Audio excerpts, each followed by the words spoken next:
So welcome along, ladies and gentlemen, to your weekly SETI seminar series.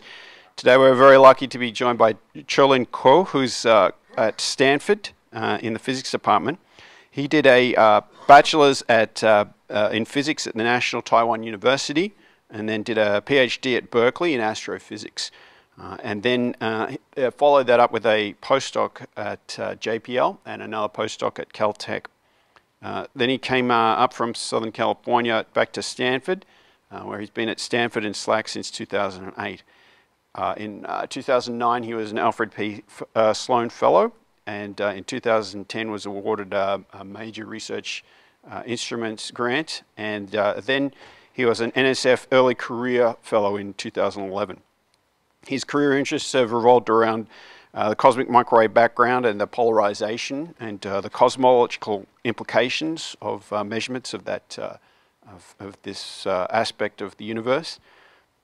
He's also interested in instrumentation development and technical development, and he's been involved in numerous searches for the CMB polarization from the South Pole, including those that he's going to talk to us about today, BICEP and BICEP2. So please join me in welcoming Chao-Lin.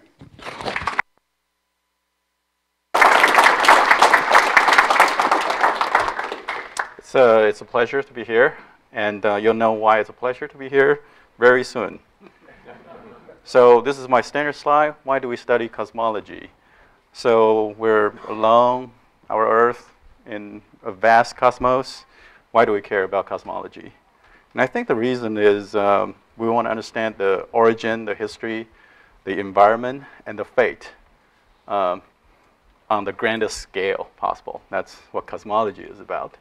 And of course, you care about our origin and history and environment and fate. Everybody does that. And cosmology is these subjects taken to the extreme, basically. That's why we care about cosmology. An analogy that I always use is we're like a tiny boat in a vast ocean. Do we have company? Okay? I always have that on there, not because I'm giving a talk here at SETI Institute. Where are we from? Where are we going? And I think this is like the core of cosmology. We like answers. So to understand cosmology, again, you have to remember that the universe is a big place. The speed of light is finite.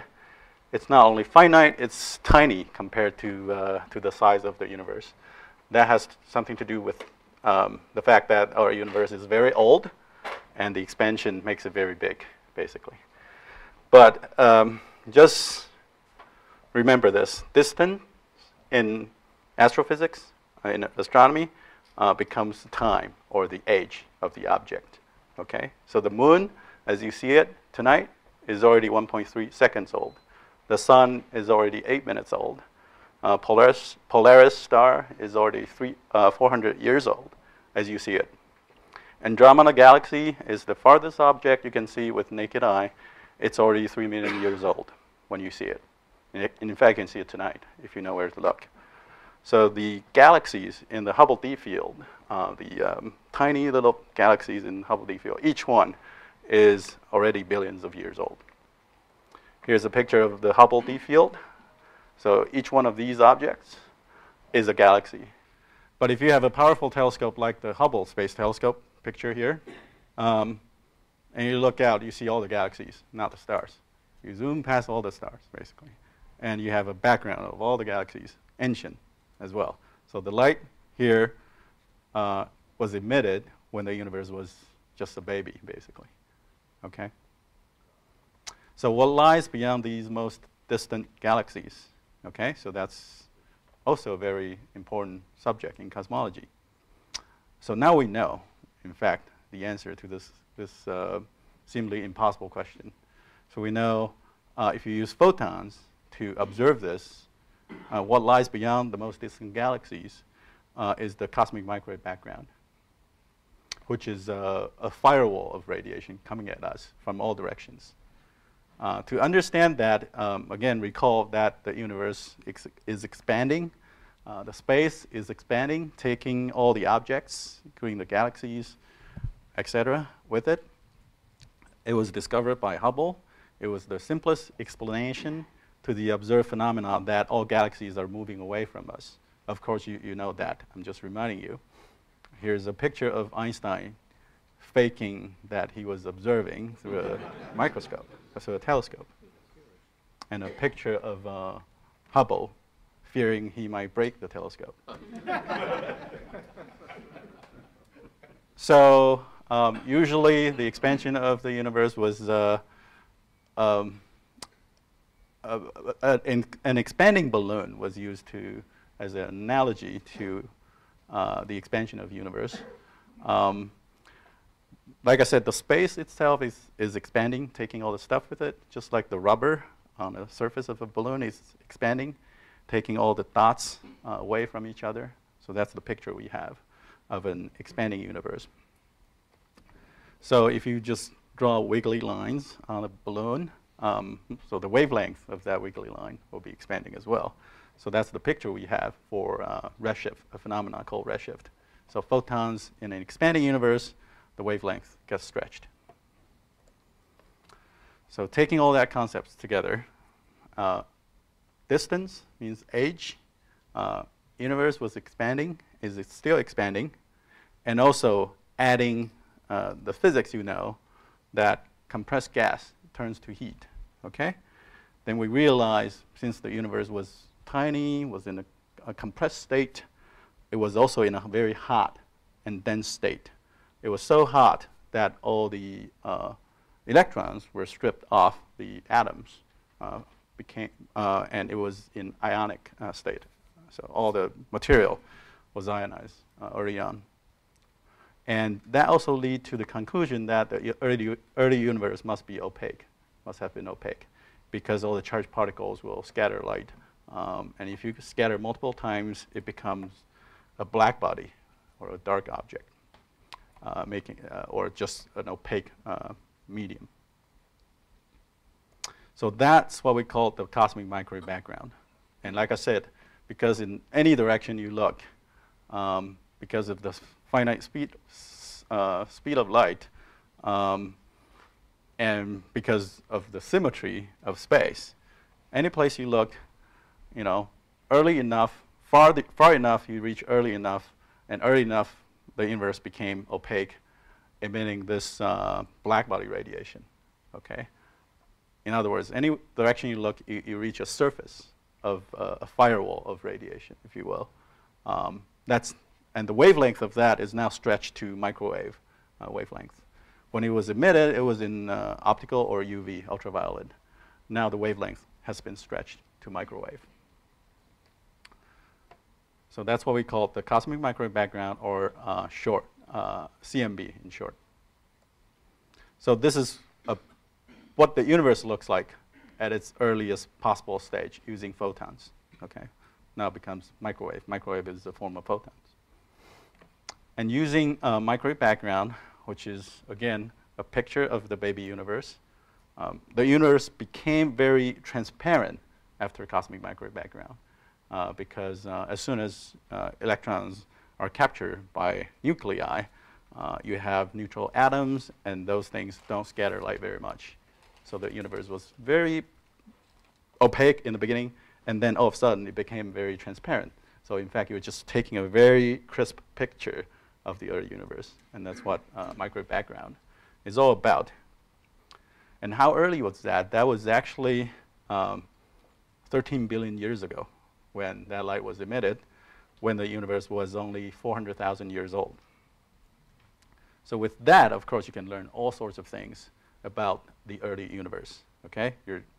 You have in your hand a crisp picture of the early universe. So now, just to summarize where I'm going, okay? Now, this is how we understand, how well we understand universe. So given an initial state, okay, at 1 microsecond, for example, and then based on known laws of physics, you can predict what that initial state will evolve into. And in fact, it evolves into something we observe today in our universe. And that's how, you know, incredibly precise we understand the universe nowadays. Okay? We still don't know exactly what happened within that 1 microsecond. Okay? But give me the initial condition at that 1 microsecond. I can use physics to predict what comes after that. And it looks just like our universe. So in technical terms, what you need at that 1 microsecond is an initial perturbation. Okay? So that means density fluctuations or variations from point to point in space. So once you have that, under gravity, because at places when you have more stuff, there's more gravity, okay? So it attracts even more stuff toward it. So it's something we call gravitational instability. And it tends to grow structures into more intense structures or more massive structures. So we think we have initial perturbations that grow under gravitational instability into stars and galaxies we see today. And then planets, animals, plants, economics, all sorts of things come after that. All right. So just to summarize, we think all of this stuff, all of this numerous galaxies, each one is like our own. It has 100 billion stars in it and countless planets around each star, came from initial density fluctuations that were implanted as early as 1 microsecond, possibly earlier, much earlier. So this is a numerical simulation done by University of Chicago group. So the initial white noise-looking thing was that perturbation that I was talking about. And then just evolve under gravity, places, people that are richer, or that are rich to begin with, became richer because they tend to grab on to more stuff. But the end result in this numerical simulation is indistinguishable from the real world, from the real universe we observe through galaxy surveys, for example. So these perturbations are tiny, but they're incredibly important because its effects, so these are seeds, initial seeds for gravitational instability, which turn into everything, okay? So it's the origin of everything, basically. And also, the next question is who put in this initial perturbation that early on with such property that it'll grow into our universe, creating all these galaxies and so on. And we think some sort of a high-energy quantum mechanical process is involved. Okay. So by studying this, you learn about our origin and also possibly the origin of the universe as a whole. All right. So just give you an example that that shows we do have a very good understanding of what comes after that initial microsecond. Here's a picture of the temperature of the cosmic microwave background in all directions. So this is a two-dimensional measurement of the sky in temperature.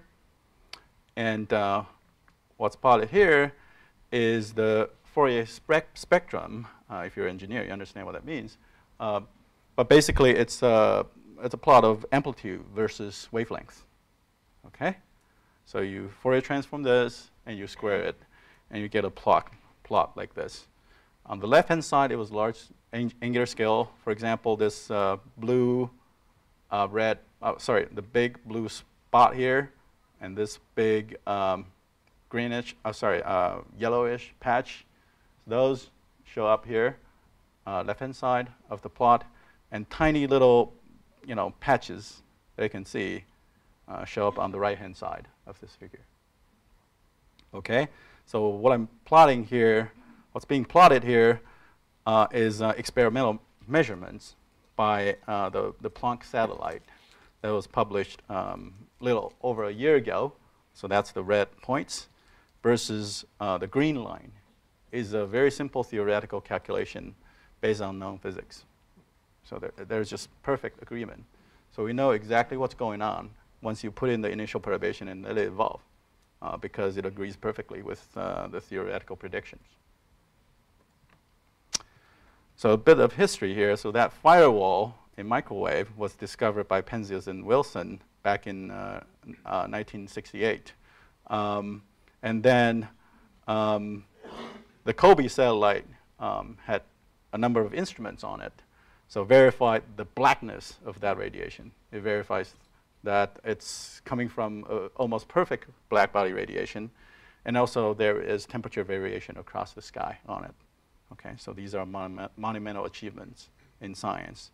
And from that, we know what we know today. So that's kind of my longish introduction to the work that I actually do. But I think it's an important introduction. So cosmic microwave background is great. It has all sorts of information on it, and we learn all sorts of things from it. But it also acts like a curtain to the very early universe. Because remember, epoch before cosmic microwave background was all opaque. Okay, so you can't see anything using photons beyond that point. It's a firewall, literally, in all directions. Okay? So, we think at the beginning, so, okay, so the universe is expanding, but what gave it the initial kick, right? So now we have a very good theory, we think, to explain the initial moment of that, rapid expansion, almost like an explosion type of thing of space itself. So that process is known as inflation. So that theory is known as inflation. And that's basically this moment, okay? And it was proposed, okay, in the 80s, inflation. That's what I call the bang of Big Bang, if you will, was invented to explain why the universe is smooth on the largest scale. So it's a little hard to explain, but just keep that in your mind and think about it when you have time, taking showers and so on. In a while, you'll understand why, and also by reading, okay? But to honestly explain that, it'll take up my entire talk. So microwave background is like a curtain, okay, blocking what happens before that from us.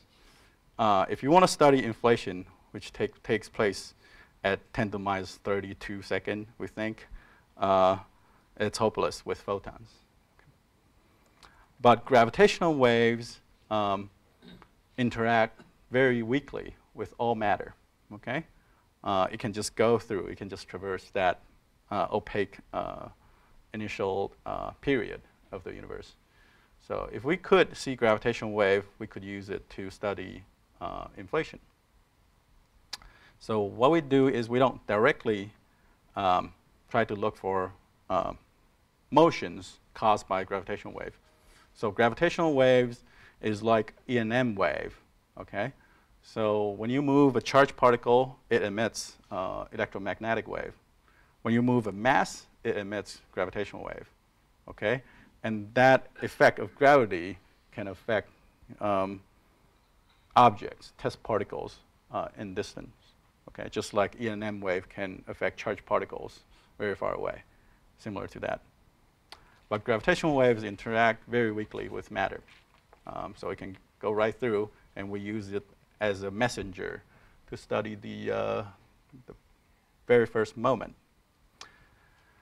So like I said, we don't directly try to detect gravitational waves. Instead, we look for imprints of gravitational waves on the cosmic microwave background.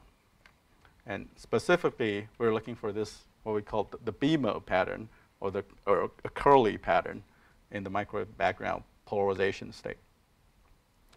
So it comes down to measuring the polarization, linear polarization of cosmic microwave background on the sky as a function of direction, and try to look for this curly pattern, which we think is an imprint from gravitational wave. So there are a few steps in between, but we think we understand the physics, okay, of that process. So inflation, like I said, was invented to solve the paradox, the apparent paradox that the universe seems so smooth on the largest possible scale. Okay, but a nice byproduct of inflation is it turns small quantum fluctuations into classical perturbations, into or what we needed to explain that initial perturbation. Okay, so it was realized very early on, as soon as inflation was invented by people like Stephen Hawking. Okay, so they realized if inflation indeed happened, it turns quantum mechanical fluctuations of vacuum into something we needed. We need it not because, you know, all structures depend on it, but also because we already observe fluctuations in cosmic microwave background. Okay, and inflation does that very naturally.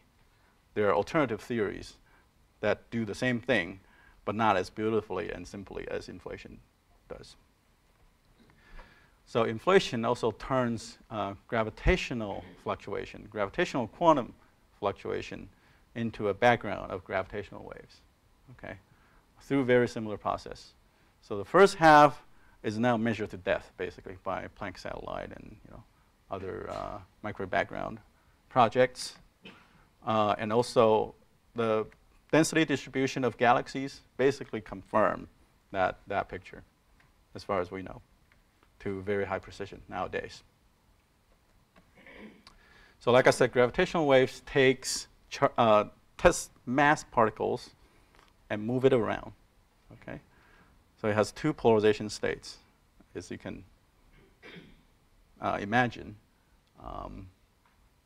One is called the plus polarization, one is called the cross polarization. So you have a ring of test particles, and you have a gravitational wave, plane wave going through. Two polarization states tend to move these test particles in these two different ways.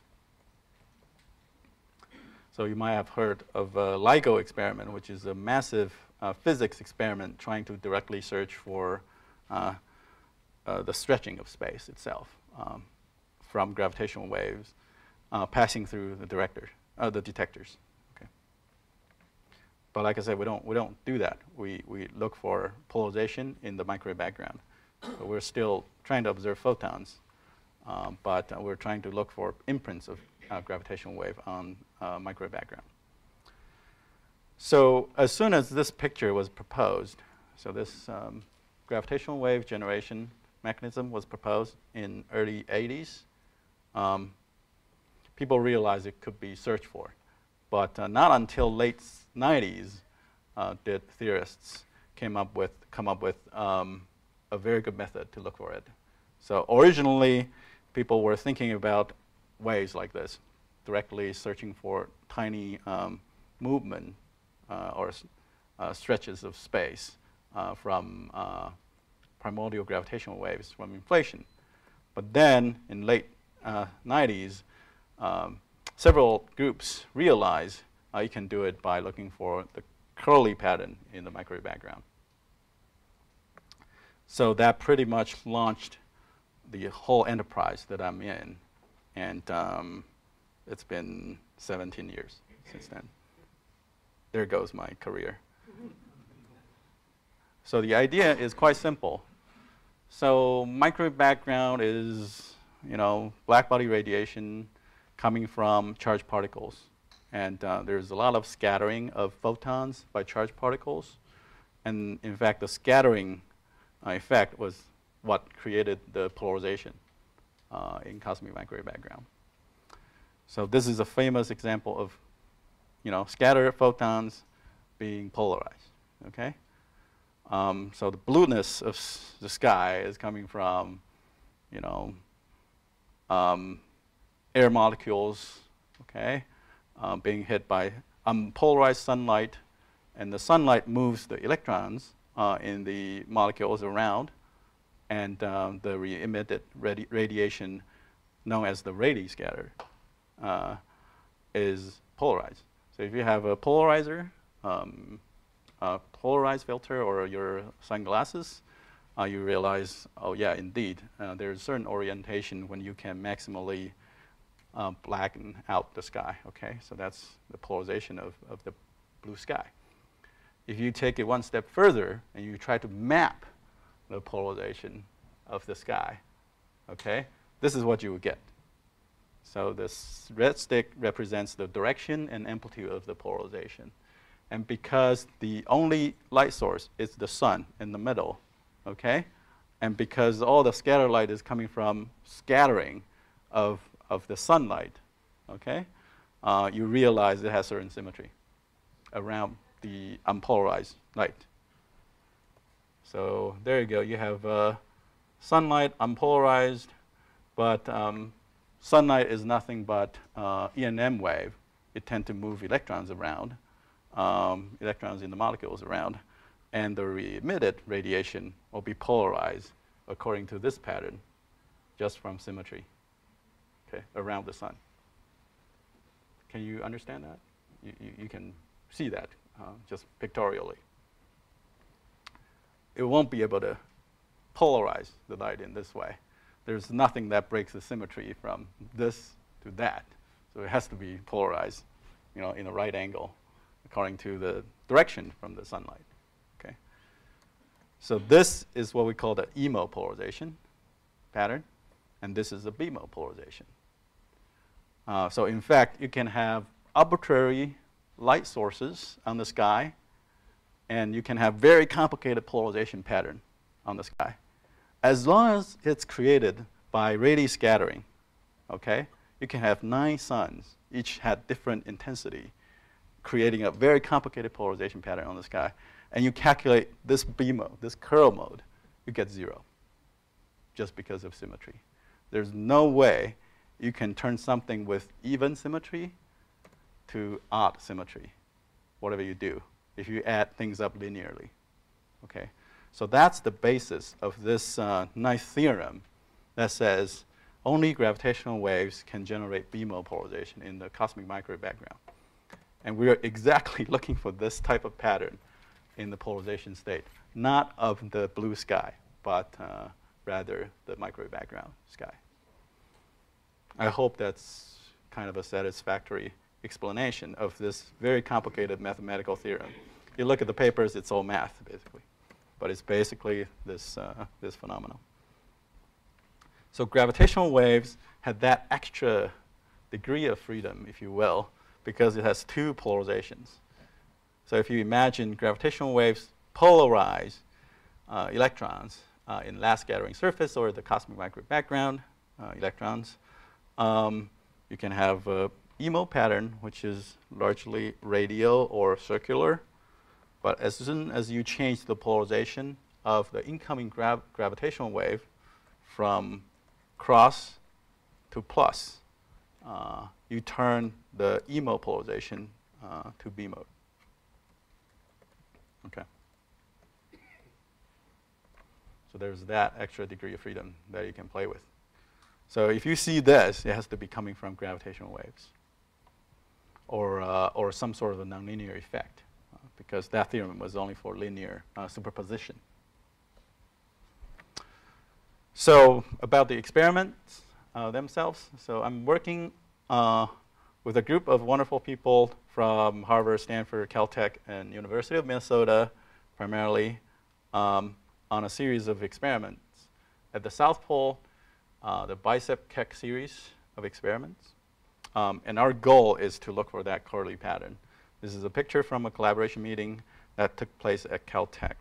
Okay. So roughly 20-ish people that we get on the phone together 3 times a week to talk things over. And we're doing it at the South Pole because South Pole turned out to be the driest place on Earth, okay? First of all, because it's very cold. All the water vapor is frozen on the ground. And also, it's actually a plateau. So the elevation is quite high, almost 3,000 meters.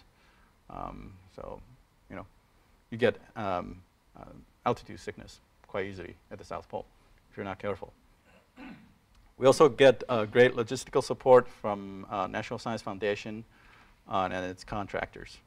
And I've been working on, this series, the BICEP series, BICEP 1, BICEP 2, Keck array, which is a copy of BICEP 2 to form an array to get more sensitivity, and then BICEP 3. We're trying to deploy BICEP 3 in a few months.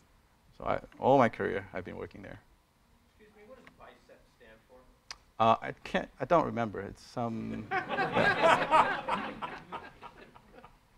I understand 1, 2, 3, but I can't. A generation of, yeah. But it's some extragalactic polarization something. So like I said, we got very good logistical support. So our cargo showed up in Port Hueneme, a port in Southern California, and a few days later they show up at the South Pole. And we take these ski-equipped propeller C-130s to South Pole. This is what it looks like inside. And, it has plenty of leg room. No fighting with the guy in front of you. We work in heated labs at the South Pole. I think over the past 15 or 20 years, we know better. So you don't put a moving part out in the cold because it'll fail. So we keep our experiment nice and warm, except for the window, okay? So all the moving parts are protected by an environmental seal. And our grad students are protected by a heated lab out there. So you're looking at the cryostat of one of the Keck receivers. And like I said, the Keck array is a copy of BICEP 2 experiment that some of you heard about. So this is a picture of Keck, 5 receivers, and each one you can see a pair of hands. So it's like the size of a person, okay? Not very big at all. And our experimental goal is to look for this curly pattern. So with that, we have very simple observing strategies, and that is to scan the sky infinitely many times and to form a map of the polarization of the microwave background. So this is a movie. It's sped up, I think, almost 10 times or even 20 times.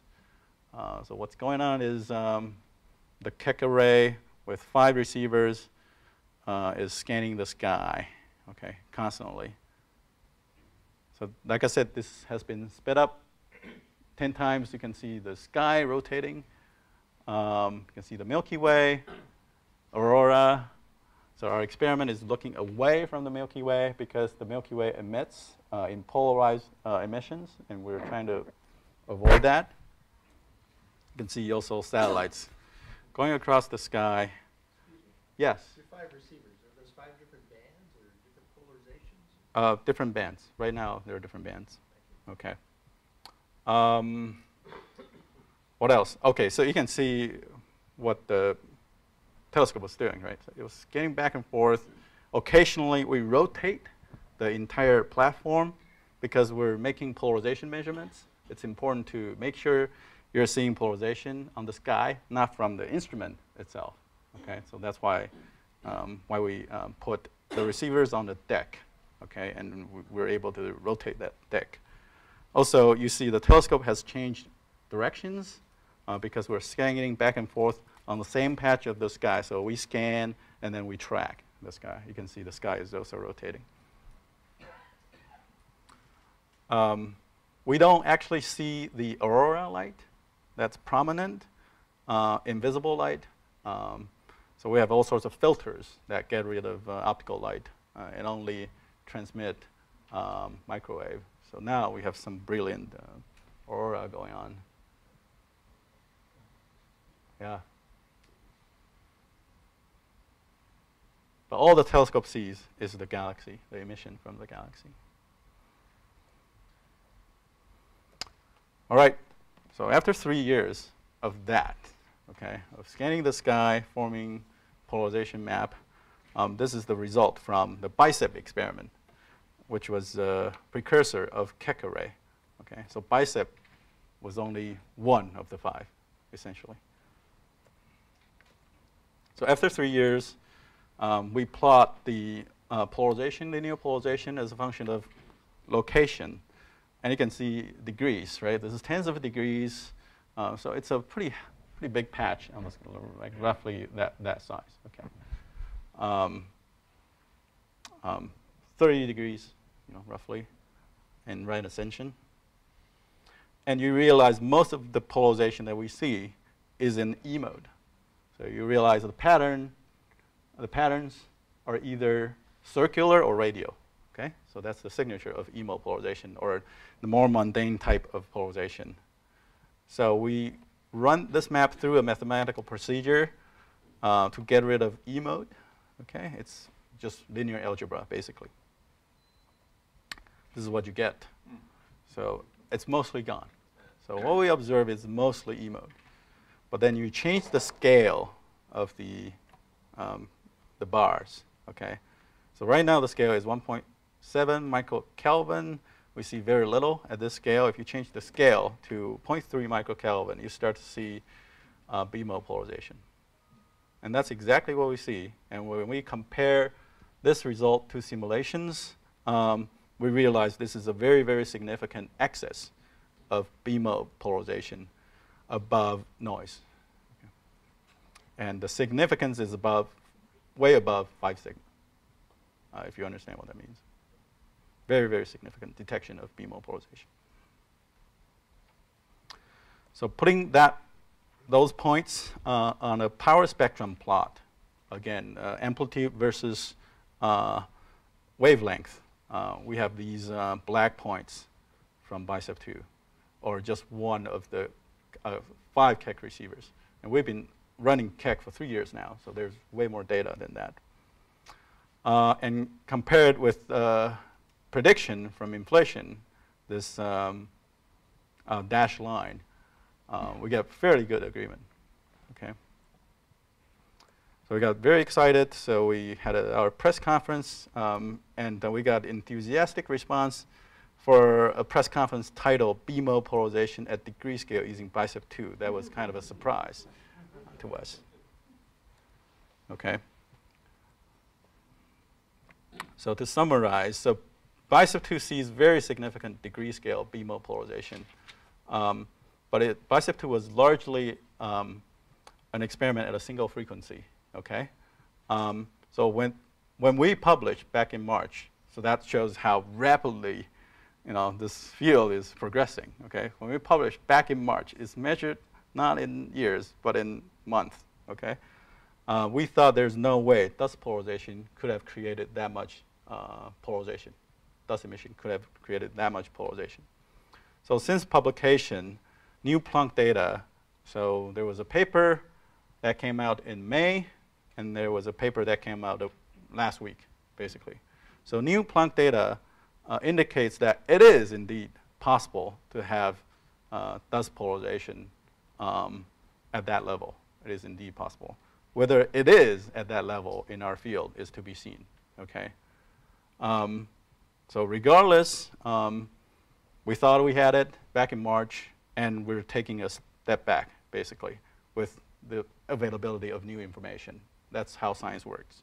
We still don't think we did anything wrong. Okay. But regardless, BICEP, Keck are in a very good position to follow this up. So Keck, somebody asked whether Keck was all single color. So Keck has been observing with 2 of its receivers at 100 gigahertz, okay, since the beginning of this year, when we saw some hint of the signal, basically. And BICEP 3 will add enormous sensitivity at that channel, and that channel is much less sensitive to dust than at 150 gigahertz, or the frequency BICEP 2 observed at. Okay, so this is a polarization level measured by Planck satellite. So this was an image released back in May 6th, or 2 months after we published, almost 2 months after we published. So with this information, we were like, oh, okay. So it is possible that this could be dust. We don't know, but we need to do direct comparison between what BICEP observed and what Planck observed. Okay? So if what Planck observed at higher frequency, at this dust channel, so Planck at this frequency has no sensitivity to CMB or very little sensitivity to CMB. So all they can see is dust. Okay? So if what BICEP sees look pattern-wise like what Planck sees, then most of what we see is indeed in dust. If, on the other hand, what BICEP sees look different, okay, in actual map space, then there is a component that cannot be explained by dust. And since June, we've been collaborating with, or July, we've been collaborating with Planck to get to the bottom of this. So is this a grand slam like some theorists claimed, okay? Or is it just a deep foul? It's being reviewed. Okay. It's being reviewed now. So fortunately, there's a correct answer in science. And sometimes the convergence to that answer doesn't follow a smooth line. Sometimes it goes up and down until it converges. Okay? So originally we were here, now we're kind of here, but we don't know what's going to happen the next few rounds. Okay? But it will converge to the right answer if we stick to our method, our scientific method of coming up with tests to the hypothesis. So we're very confident that the answer will come out. And also, we're in a very good position to do that. So even if this turned out to be a deep foul, we're still playing with the bases loaded.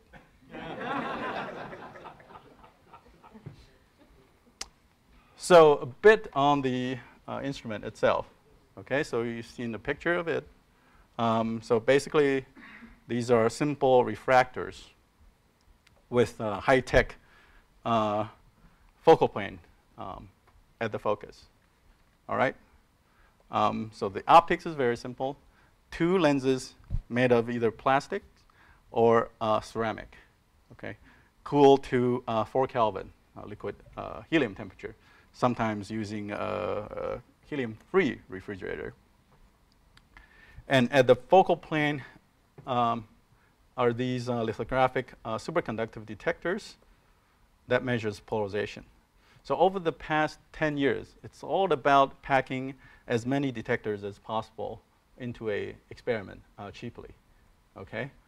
So from BICEP 1 to BICEP 2, it was a new technology. From BICEP 2 to Keck array, it was a brute force duplication of a receiver 5 times. From BICEP to Keck to BICEP 3, it was about making the throughput a lot bigger by making the window bigger, making the lenses bigger by a factor of 2.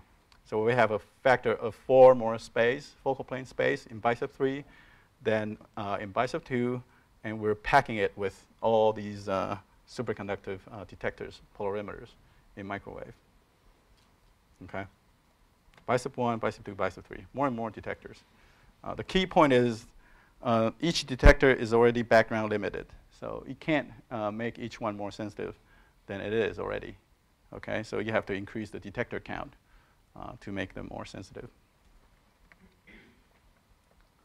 Okay, so this is what a microscopic picture of the focal plane detector looked like. Of course, there are polarimeters, right? So you see these vertical and horizontal antennas, and the signal is just summed coherently going through lump element filters to a very sensitive thermal detector made of superconductive films. Okay, so this is that sensitive detectors, a picture of a sensitive detector of what we call bolometers.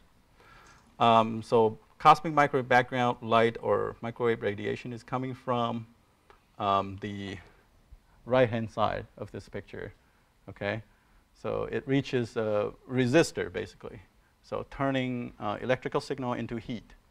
And that thermal energy creates temperature variations as you scan the sky, okay? So as you scan the sky, the amount of radiation coming in from that microstrip varies because you're changing location on the sky. You're forming a map, basically. And then that temperature variation is measured by a superconductive film bias at the transition of superconductivity to normal. So that's a very sensitive thermometer, as you can imagine. And the nice thing about this is all of this can be lithographically defined. There's no hand-assembled parts, including the film, the superconductive film, the antenna, the lump element filter, and this meandering resistor. Okay. So this is a picture of one of the Keck focal planes. It's about this big. Each one is a 4-inch silicon wafer. All structures were, built up on it, like you do here in Silicon Valley. And this, monitor shows these polarized antennas and one of the bolometers. So this is why we're ahead of the rest of the crowd, because we came up with this technology 3 or 4 years before anybody else did. So over the past 8 years, we fabricated over 100 of these tiles, okay? And we have them deployed to South Pole. There's some interesting research R&D projects regarding the optical elements, because we're trying to make the telescope bigger.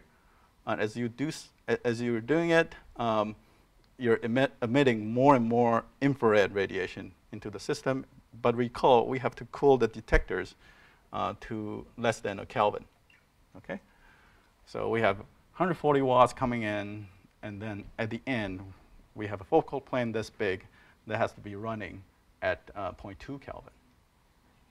So you have to reject 99.9999% of the ambient radiation, okay? Yet transmit 90%, if we're lucky, microwave radiation, okay, to be detected by the detectors. So it became also a challenge in microwave engineering and infrared rejection. So we developed a few types of infrared blocking filters. So this is one of them, and there are some interesting projects that involves anti-reflection coating these infrared filters and how to do strain relief as you cool these detectors, cool these big optical elements. The technique we came up with was to dice the air coating layer into grid so that it's already broken. As you cool it, it won't break up from the rest of the substrate anymore. So we have silly things like that. But so we also built large aperture lithographically defined reflective filters, like these ones. So these reflects terahertz and far infrared radiation, yet it transmits microwave quite nicely, and some optical, as you can see. And we do the same thing on the lenses, curved lenses. So like I said, the lenses are made of either plastic or ceramic material. So in BICEP 2, we have HDPE lenses, polyethylene lenses. In BICEP 3, we use alumina or aluminum oxide, which is a very pure ceramic, high strength, very low loss in the microwave. Okay, so that's what we've switched to. And we have to make sure it has the right shape, of course. So this is one of the BICEP 3 lenses going through metrology measurements. Okay, so I just got PQ'd, meaning physically qualified, to travel to South Pole this morning. So I really look forward to going back to South Pole this year for BICEP 3. And we'll get the answer out, whether there's a gravitational wave in the BICEP 2 signal. And I'll take questions.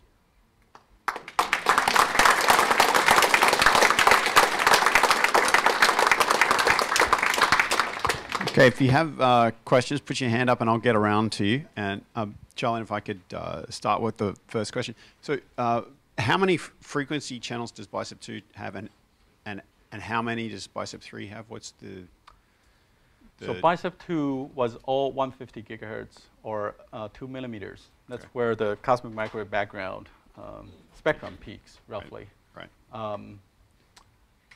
So before this whole dust episode, that's 150 gigahertz was thought to be the sweet spot for this work. Now we want to try to avoid high frequency because of this new information. So like I said, earlier this year, we deployed 2 receivers. We switched out 2 of the Keck receivers from 150 gigahertz to 100 gigahertz. So now Keck array is observing with 2 frequencies, okay? And next year, we're going to put in a higher frequency one at 220 gigahertz, even shorter wavelength. Right. So BICEP 3 was designed to be all 100 gigahertz because we realized this frequency was under-surveyed when we proposed BICEP 3, and that's what we designed this experiment for. And it turns out it's perfect to follow up this BICEP 2 discovery because it has much less sensitivity to dust. Oh, a great talk. I have a question about your instrument, the telescope. You guys are obviously very smart, and you know all about polarization effects in the materials with your refractor. So you design this, you put it together. Could you tell us anything about any experiments you do to actually measure the polarization imprint of the telescope assembly and filters itself? Right. Sure. It's a great question. So what happens is, ideally, you want to put a point source, unpolarized point source, in the far field of your instrument, and you just go through your mapping procedure to measure the point spread function, if you will, of just the response function to a point source of unpolarized point source, and you calculate or you measure the polarization coming from out of it. It won't be 0, right? Because your points, your pointing has slight shifts, and it turns your point source into a dipole, right? When you do the subtraction, so that's what we call instrumental polarization, and we do have a very complete program to measure that. So in fact, this is a feature of our experiment because we can put a point source, unpolarized point source, in the far field to do this measurement. If the telescope is too big, then the far field will be several kilometers away, then this experiment will be hard. But we can do that exactly. And How we often do you do that calibration? about once a year. So you're not doing it during the observation? No. So remember, our entire telescope is cooled. Right. So it's not exposed to the outside. It's in a very stable environment. We never see like real variation of the optics. I mean, there are indeed instrumental polarization that we can measure, but those tend to be very stable. Okay. A couple more experimental questions about your instruments. How do you get your liquid helium? Are you flying it on the plane, or are you generating it locally? No, you fly it Okay. on a plane. And it was hard, yes. That's why from BICEP 2 was the last liquid helium experiment we did. It was the last experiment based on liquid helium we did at the pole. And after BICEP 2, Keck, we use cryogen-free coolers. Okay. And are the squids you're using, are they DC squids or RF squids? These are DC squids. Okay. Yes. Thank you. I have to tell us what a squid is for the non-in-the-know. So squids are very sensitive current sensors, basically. So we use that to measure that tiny current variation from that superconductive film that was used as a thermometer. Okay. So I have 2 questions. What kind of superconductive material are you using? So we use 2 films in series, okay? One is the elemental titanium, one is aluminum. So we use aluminum, which has a TC, the critical temperature, of 1.2 Kelvin to do lab measurements. And titanium has a TC of 0.45 Kelvin. We use that to measure the cosmic microwave background. Okay. So we have a high background device and a low background device in series. My other question is not so scientific. You described the scientific process as Yes. going like this, and then this, and then like this. Could you describe your emotional state when you found out? I mean, how much defensiveness, how many sleepless nights, how many, how horrible was it? How horrible was it? Oh, no, I think it's been a great ride. I think at least I'm doing something relevant. And people do care about the results. And I'm still holding out hope that there is significant gravitational wave in the signal we see. Okay, thanks.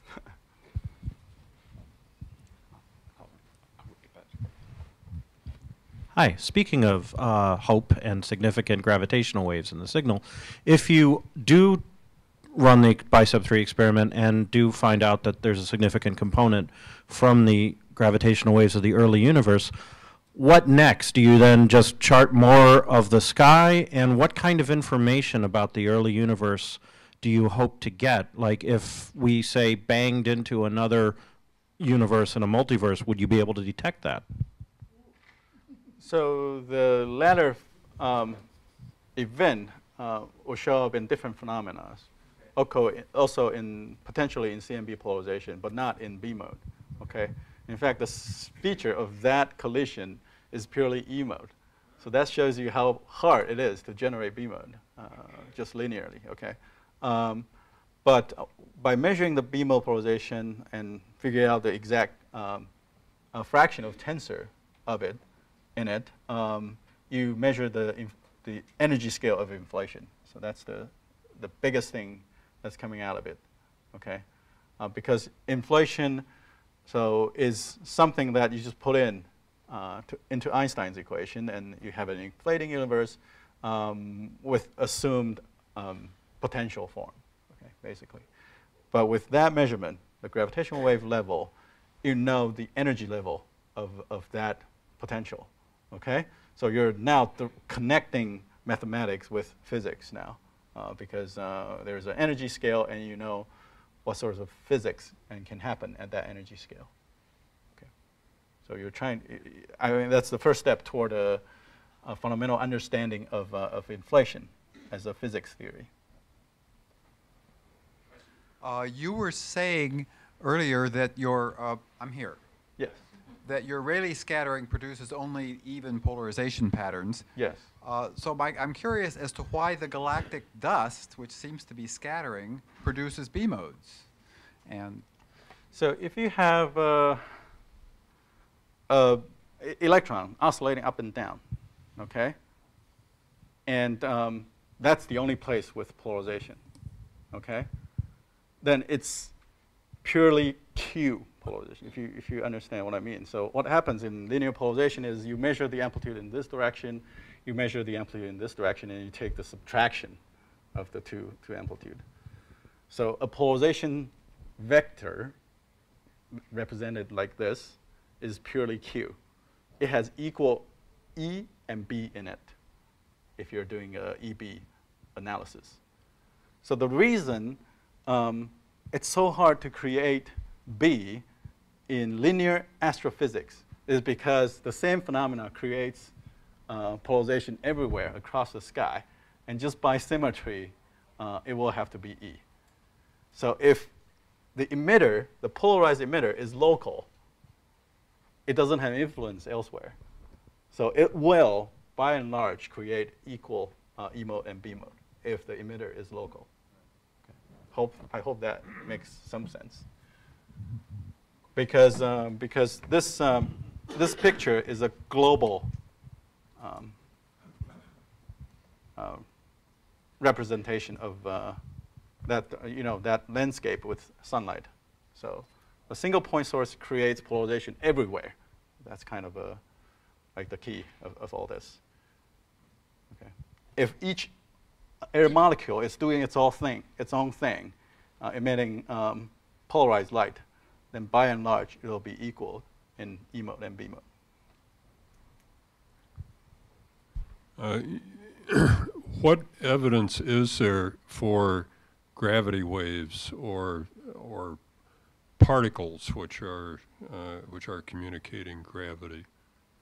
So we have very good, some people still call it indirect evidence for the existence of gravitational wave, classical gravitational wave. And that's from binary pulsars, okay? So we have these neutron stars, and they're just orbiting around. And because they're very close and they're very compact, there's a lot of gravity involved. and acceleration of mass creates gravitational waves. So that's kind of like, the most of gravity wave you can get out of the in the universe, basically. And it does, lose energy through radiation of gravitational wave. And if you compare the period of that binary plot as a function of time, you realize the period is getting shorter. So the pulsars are spinning faster and faster because it's losing energy through gravitational radiation. So if you make a plot of that using the energy loss rate of gravitational wave, a theoretical calculation, you realize they agree perfectly. So I think that's a very, very good, well-established, well-accepted evidence for the existence of classical gravitational waves. Okay. What about the particles themselves? So quantum, so the gravitons are very, very hard to measure. So classical gravitational waves are almost impossible to directly measure. And gravitons are even harder. However, if this BMO signal is indeed coming from tensor, that's as close as you get in detecting quantum effect from gravitons, because it's coming out of quantum fluctuation of gravity. Can you comment on the validity of Planck 30's paper's extrapolation from frequencies of 353 gigahertz to 150 gigahertz? Yeah, so like I said, the Planck measurement is at a higher frequency. It's all about dust. So with the assumed dust temperature or measured dust temperature, you can extrapolate what would we observe at 150 gigahertz. And what the Planck team published last week, was an extrapolation of that and the power spectrum of that. So what they showed was that the expected dust level was indeed in the rough level of what we see. Okay, so many people saw this as bad news for BICEP 2. But like I said, I'm trying to be impartial here. Maybe, but also the true test is to see whether the two patterns look the same. Okay, so and we are working directly with the Planck team to compare that pattern. So there will be a cross-correlation paper coming out in the next 2 months on this. And I'm still sleeping. Quite well. Okay. Not to give away anything. My question has to do with the global pattern of B mode curly polarization. It looked to me like that is due to just a very few very bright sources of gravitational waves if we take it at face value. Is that correct? Not true. So the inflationary gravitational wave is like noise. Okay, so it's a background of stochastic gravitational waves with amplitude in all wavelengths, basically. So You were saying that on the map, I think there were regions that were fairly big regions that were fairly quiet. I think that's what, the BICEP 2 map, you mean? I think that's what he's talking about. Yeah, but even the E mode kind of look like that. So there is some sort of spatial filtering effect that you have to be aware of. So do you still consider that smooth? So if you run statistical test on this, you realize this agrees with the perfectly Gaussian distribution. So there's nothing out of the ordinary in this E mode we measure. And there's nothing out of the ordinary in this B mode we measure either. But I guess we didn't state that formally in the paper. Is there gravity lens involved? Can that affect it at all? So I didn't mention anything about gravitational lensing. Gravitational lensing is a secondary effect that violates the linear superposition, okay, that the BMO theorem requires, okay? So it does create a secondary BMO polarization, and it shows up on this power spectrum plot on the right-hand side, okay? So that lensing line in solid line is the standard prediction for B mode from gravitational lensing. We are measuring B mode polarization, first of all, at an angular scale that's different from the peak of that. And also, we measured way more gravitational, way more B mode than was predicted by gravitational lensing by a large factor. Thank you again for this great talk. Appreciate it. You mentioned quantum gravity effects. Do you expect to see any sort of quantization in the measurements you take? So what we measure is first of all, in microwave polarization. That's completely classical. But we think, so first of all, the temperature anisotropy in the cosmic microwave background is a classical temperature variation. It's all classical across the sky, right? But we think, with very good confidence, that it's coming from quantum mechanics very early on, within the first microsecond or even shorter, possibly through inflation, okay? So gravitational wave background is kind of like that. What's different about gravitational wave is it's a quantum mechanical effect in gravity itself.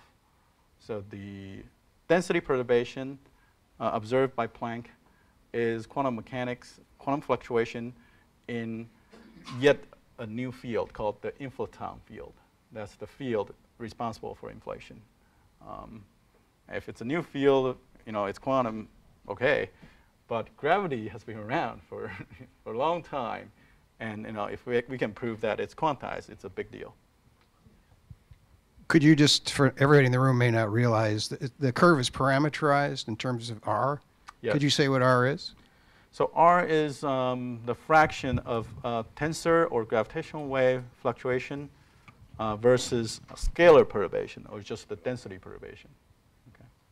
And like I said earlier, if you measure R, you measure the energy scale of inflation. That's what comes down to it. Okay.